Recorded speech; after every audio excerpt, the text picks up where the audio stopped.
guys, what's going on? Welcome back. How we doing? I hope everybody has had a great, probably week. I think it's been since I've uploaded a video.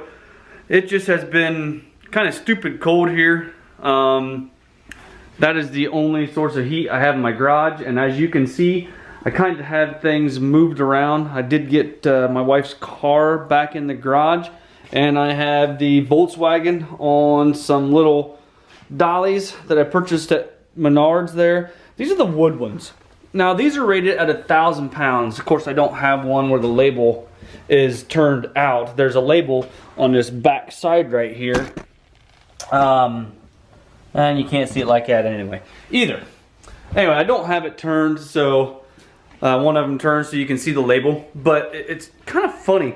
You know, I went to Menards to find these dollies because they have the steel automotive also. And they were $49.95 for a pair of the steels at 500 pounds a piece.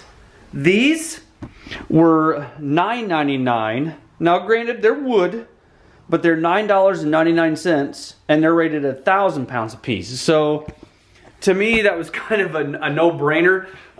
It's not gonna, I mean, we're not gonna use them very much, just throughout the winter here while we have both vehicles in the garage.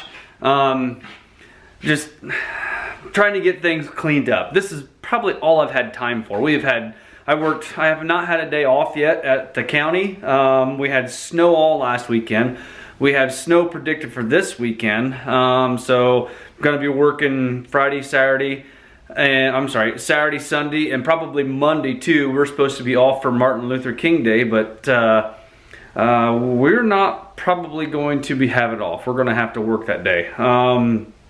It's just one of those luxuries of being a government employee where we have a bunch of those federal holidays off. I mean, I haven't even had time to hang my banner up that Hot Shot sent me, and you know, I wanted to put it over there. I just haven't had time really to do anything. By the time I get home, it's dark. It's been cold, and I've got the truck kind of tucked away here in the garage, the little truck anyway, until we have some time. I do have parts ordered. I mean, I even have tool videos sitting in the tools in the bed of the truck that need to be, you know, reviewed. You know, I had told you before I wanted to start doing some tool review, and some friends of mine at a company that I've worked with before, they sent me out some things and wanted me to review their tools. So I even have stuff there that I need to do, and I just need to get a good heat source other than, you know, that little thing over there. So anyway, that's just kind of where I'm at. I did get like some stuff in today. We actually went to O'Reilly, and they actually had the front discs. Now this truck has disc brakes on the front and drums on the rear. They actually had the front discs in stock, so I brought these home with me. Them babies are massive, aren't they? They're probably all of about 12 inches, and yeah, I was kind of surprised they had these in stock. But I ordered front pads, rear shoes, and rear drums, and also an installation kit for the rear. Just figure I put all new in there. The only thing I forgot for the rear was the bearings.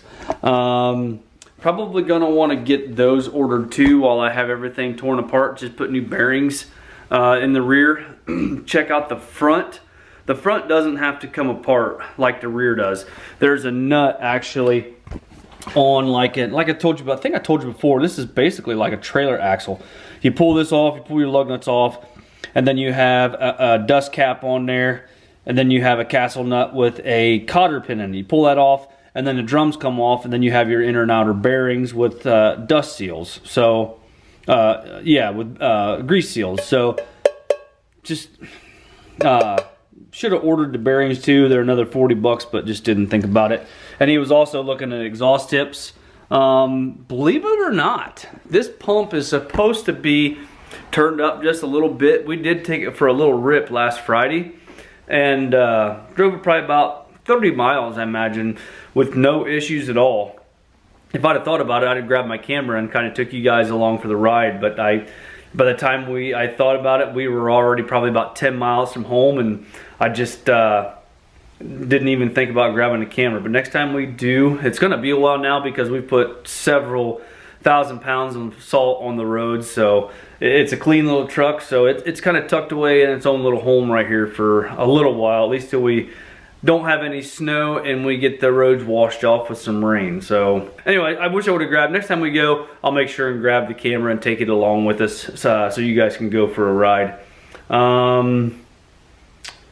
Don't know if I told you or not. Actually, when I went and got the tags, VW Caddy was available. So I was very, very surprised. There's quite a few of these running around here in the state of Ohio, especially in the southern part. And I was kind of actually surprised that that was available. First option was Caddy, but VW Caddy was available. So I snatched that up in a hurry, man.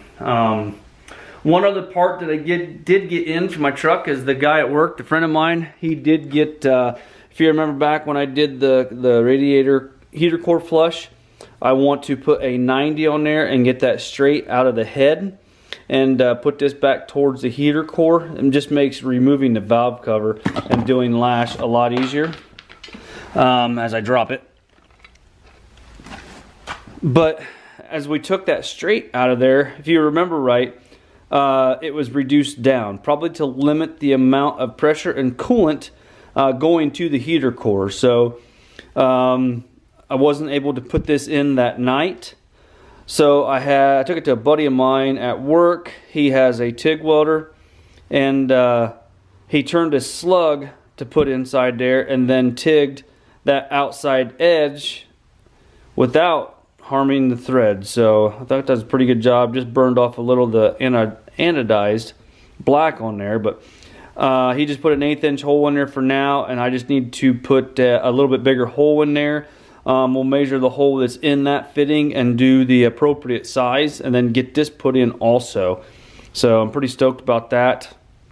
If you remember right, the valve cover has to come off to be able to put that in, and also there's a head stud directly behind it. That head stud has to come out also. I have the ARP 2000s. I almost called them 425s, and that's not what they are. There's no such thing. I had the ARP 2000s in there, and so one of those is going to have to be removed to be able to turn that all the way around. It can turn so far, but then it hits the stud and stops, and obviously the valve cover has to be removed too. So like I just said, other than that, I don't have much going on. I wish I had more for you.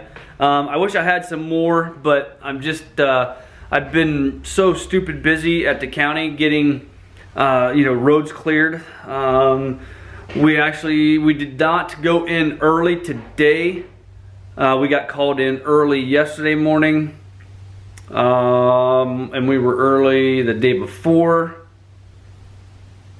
and the day before that. So, and we worked Saturday and Sunday. So I've just been in quite a long week, several days with no time off. So anyway, I just want to update you guys, let you know where I've been, let you know we do have some parts coming in for the Caddy here, the truck. I'm gonna just dub it. It's gonna be, anytime I talk about the Caddy, it's gonna be the Volkswagen truck. Just so you guys know, or anytime I talk about the Volkswagen Rabbit, it's gonna be the Caddy. So if I say Caddy, you know what you guys know what I'm gonna be talking about. There's one other thing I want to show you, but it's raining. I've had a couple of questions about, basically it's the lower air dam on the bottom of my 4th gen bumper. And if I can get to a light and get to a creeper over there, lights are over there and creepers are over there. So if I can get to those, we'll go out and take a look at that. The gentleman was asking about how to mount that. It's both of them are factory pieces. Along the bottom of your 4th gen bumper, there's a series of, I don't know, 12, 14 holes. And then on the top of the air dam, how it mounts, it's the same holes, they match up. What I did is I used a nylon nut and then some 1/4 20 by inch long, if I remember right. And you just basically, the holes correlate with each other and you bolt it in that way. So if I can get to those things, I will show you. Other than that, when I bring the bumper in Later on, after we're done having some snow and stuff, I do want to pull that bumper off and get them tops cut off so I can raise those up. Kind of what I'm waiting on now is a little bit of weather cooperation, and waiting for my friends at Enthusiast Performance to get those extras specialty brackets made for me. They're a 4th gen conversion bracket, but I'm having to make them 1.5 inches higher on the frame tab, so it raises that, or it'd be 1.5 inches lower actually, so it raises that bumper up right to the bottom of the grill. So it kind of is, in theory, just like a 2nd gen bumper would be. So that's how I'm going to do it. I've pretty much decided. I have decided. The only thing I'm not sure of is if I'm going to narrow it or not. If I narrow it, then that narrower air dam that I talked about will not fit or work anymore. I would actually have to cut and narrow that too. I just haven't decided yet what I want to do. One other thing I just thought about. I did receive a catalog today. I'm looking for this dash. I have found some on eBay. I think actually you guys sent me some pictures and stuff. But this dash is kind of a specialty dash. Not specialty, but it's only available in a couple options. And you can see mine has actually 4 lights. I'm just looking here and thinking, you know, I'm gonna have to figure out how to change the mileage. It is at 69,000, and I'm also, I got turn signal over here. Here's my brights and dims, seat belts and brakes. You know, those are in pretty good shape there. They're not too bad. The brights and dims on the bottom there is broken out, and then the turn signal on top's broken out. What I'm having issue is on mine, this lower corner right here, this is the glow plugs. This one's the battery, and of course the top is the oil, but I'm not certain what this one right here is. So I have found some dashes like this, but these indicator lights are not oriented just like mine. They're just a little bit different, but if I'm looking here, and the reason I know it's the glow plug is I can see the piece laying down inside of the cluster itself and see the symbol of what it actually is. I know you guys can't see it in there no matter how I hold it or how I hold the light, but in each one of these little holes I can see the pieces that were busted off, and they're laying inside those trays, if you can see that there. But I may be able to, since there's only 1, 2, 3, 4, there's one of them in there that only has 4. This lower row is not here. And this oil is split in half. So it'd be 1, 2, 3, 4 is how that one I've found on eBay. It's in pretty decent shape. It's just the oil is just a small little gauge. Like this one right here, these bottom ones are split in half. So I may be able to use that one. It would just be battery. I'm sorry, how was it? It was whatever. It's oil and something else on top, and then battery and glow plug, and this one is completely gone. So that's kind of what I'm looking at. Just thinking. Sometimes I overthink things, but I also need to figure out how to change the mileage and get this, because this truck has 69,385 on it, and get that right. And all these up here are the same. These are just fillers. These will knock out if you wanted to put something else in it, and then you got your hazards there. Other than that, I haven't really done any more work on it. The the turn signals are still the same. I haven't messed with the wiring at all. I haven't done anything. So anyway, all I've done in this video basically is ramble, kind of let you know where I'm at. Not planning on going anywhere, just trying to get the weather to get back out here and the time to get back out here and get you guys some good quality content. I hope that you guys are enjoying this Volkswagen build. I've told you every time I've talked about it, I'm super stoked to do this truck for my son and have this be his first vehicle, and I hope he learns some things along the way. If you guys like this Volkswagen build, let me know in the comment section and also in the like section. Hit that like button. Let me know that you like this Volkswagen build so I know to keep doing videos on it. So just let me know.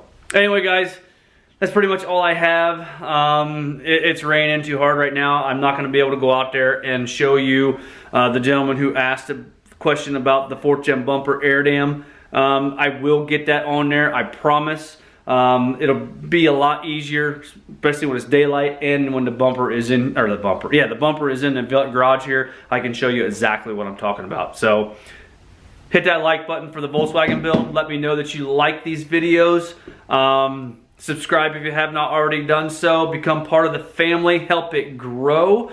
We are at 860, I believe. So we're ever so close to that 1,000 family member mark. So anyway, guys, thank you very much. Hit that like button, give me a thumbs up, subscribe if you have not already done so, like I just said, and we'll talk to you guys later on. Bye-bye.